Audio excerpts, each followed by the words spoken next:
So one of the traps in the lean startup is thinking about, oh, I get it, business model and product market fit. I really need to be working on building the product and getting out of the building and worrying about those two things first. And the answer is yes, sort of. Of course you need to be thinking about product market fit, because if you don't have that, you don't have much of anything else in the business model.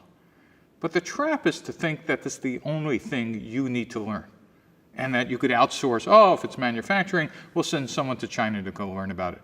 Or if it's channel sales, we'll have somebody else go out and try to sell Target or Walmart or whatever, and they could report back to us. The point is that if all you're working on is product market fit, by the time you do find something repeatable and scalable, your investors are going to look at you and say, congratulations, thanks for doing that. Now we're bringing in your replacement, the operating exec, who actually knows about those different parts of the businesses. And what they tended to do is bring in professional managers, MBAs who've had experience taking a startup from a couple $1 million a year to maybe 100 million and above. The problem is no one ever told you that there was a different skill set that you were going to need to have to go from search to execute. It turns out that startups don't simply go from search to execute. There's a secret step in the middle that VCs never bother to tell early stage entrepreneurs, or investors never do, because it would just scare them off. It turns out that going from search to execute requires a step called build. And so the question is, how do I become a founder who gets to stay at least through the build phase? And that requires you to back up a bit and say, okay, I think I understand about searching for the business model, but what are the pieces of actually building the company into something that could scale, that is going from 8 to 16 to 45 to 150 people? I mean, it would be great if you could be the CEO from, that number and all the way to maybe 800. What do you need to know? And those are skills about sales, those are skills about marketing, skills about finance, skills about manufacturing if you're a hardware company. You need to get out a little more than just product market fit.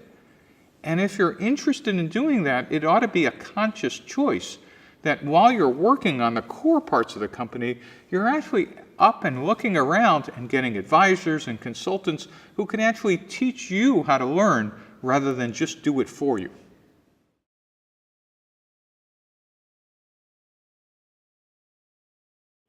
So one of the things that's often overlooked in building a startup is the team itself. And understand the word team doesn't mean one.